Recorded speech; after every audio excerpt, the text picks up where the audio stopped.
Thank you for giving this opportunity to talk about part of my PhD work in uveal melanoma cell lines. I'm based at Macquarie University under the supervision of Professor Helen Rizos and Matt Carlino at Westmead Hospital. So just to give you some background, uveal melanoma is a rare cancer and accounts for 3 to 5% of all melanomas, with incidence of 6 to 7 cases per million per year. Despite successful local therapy with radiation therapy or surgery, over 50% of patients develop metastatic disease, with more than 90% of metastatic disease involving the liver. As we already know, median overall survival of metastatic uveal melanoma is very poor, and currently there is no effective standard treatment. Chemotherapy and immunotherapy to date have all failed to prolong survival with a very poor response rate. So far, we understand that nearly 90% of uveal melanoma is characterized by mutation in G protein alpha subunits, also known as GNAC and GNA11, and is considered to be the driver mutation in progression and survival of uveal melanoma. Here I have made a table of targeted therapy clinical trials that's been used in metastatic uveal melanoma, mostly used as a monotherapy and early phase 1 to 2 settings. One thing you notice in this column is the objective response rate, only ranging from very low, from 0 to 5%. There was one exception to a phase 2 trial, as you can see, using selumetinib versus chemotherapy with objective response rate of 14%, which led to a phase 3 trial, Summit trial, but this disappointingly did not meet its study endpoints. During the start of my PhD at Westmead Hospital, we opened a phase 1 clinical trial using PKC inhibitor, LXX196, showing some modest activity, and has currently expanded to using combined therapy with MDM2 inhibitor.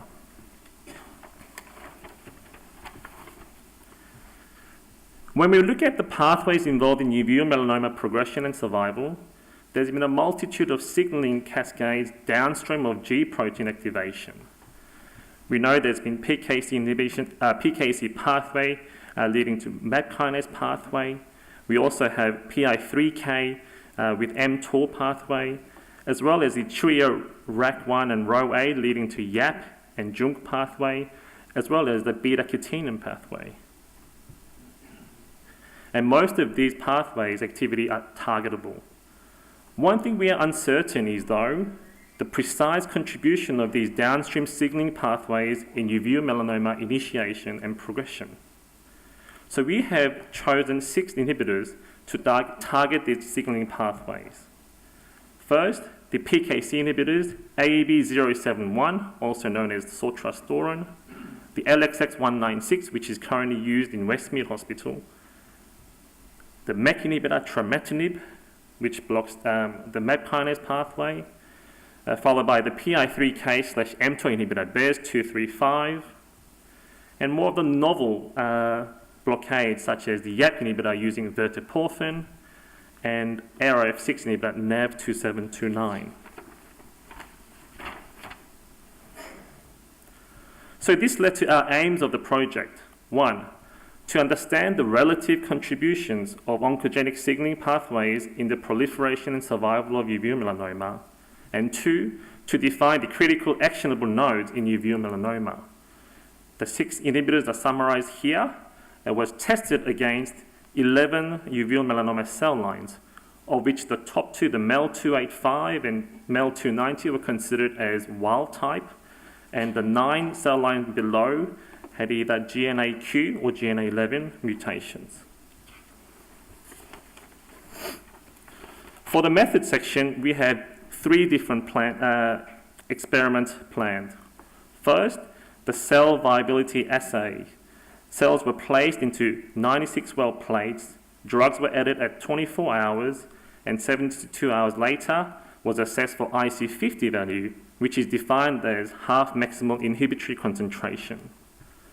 Cell cycle analysis was our second part of the experiment. Again, drugs were added at 24 hours, and at 72 hours, cell cycle analysis was performed through flow cytometry to assess for cell death.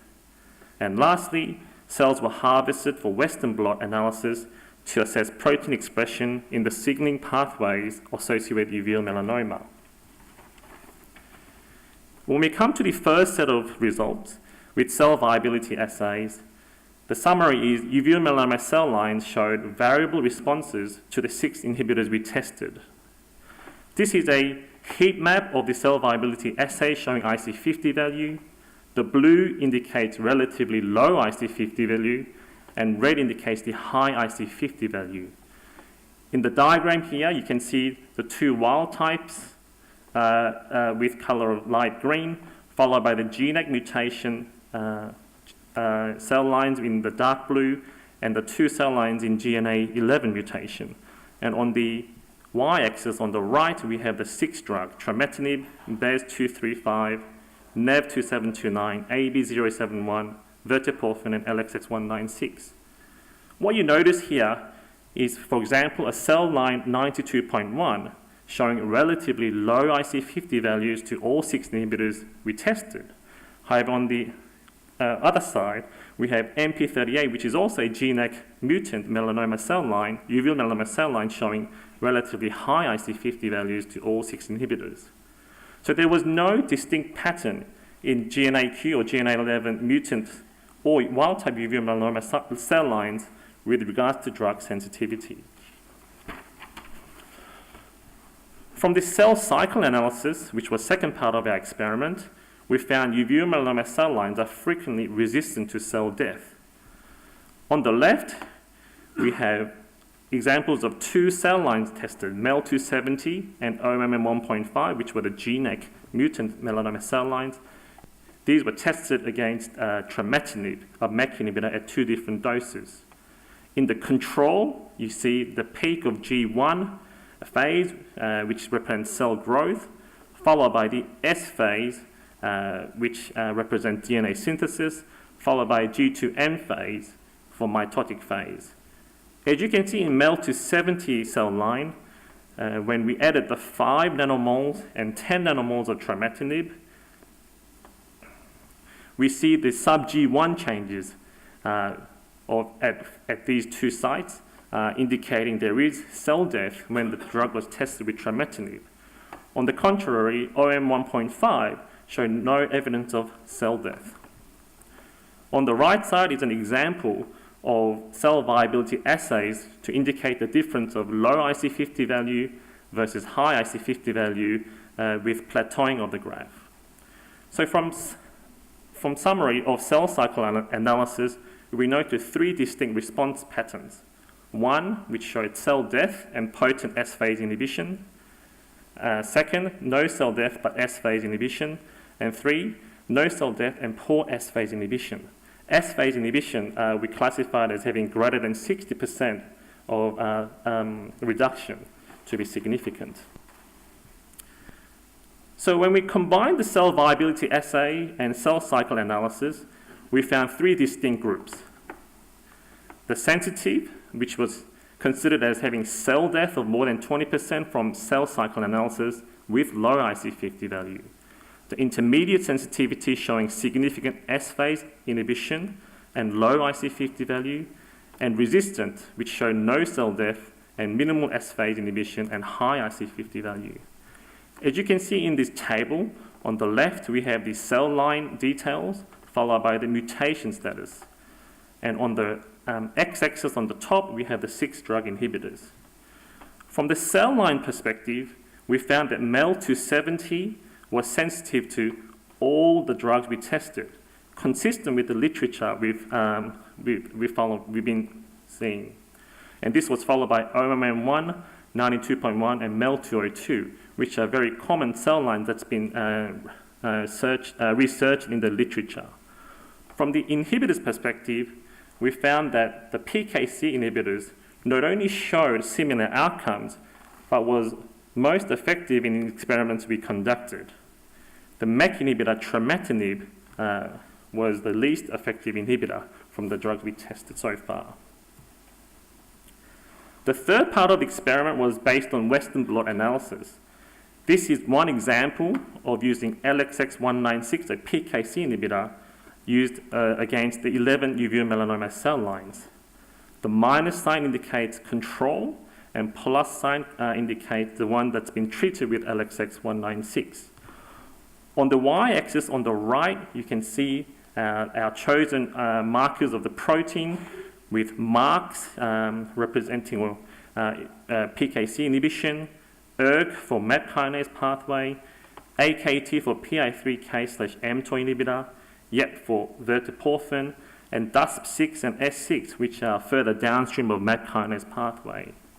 The cell lines at the top, MEL270 and OMM1 in green, were considered to be the sensitive cell lines to LXX196 from cell viability assay and cell cycle analysis, and the red were the resistant, and yellow were the intermediate sensitivity.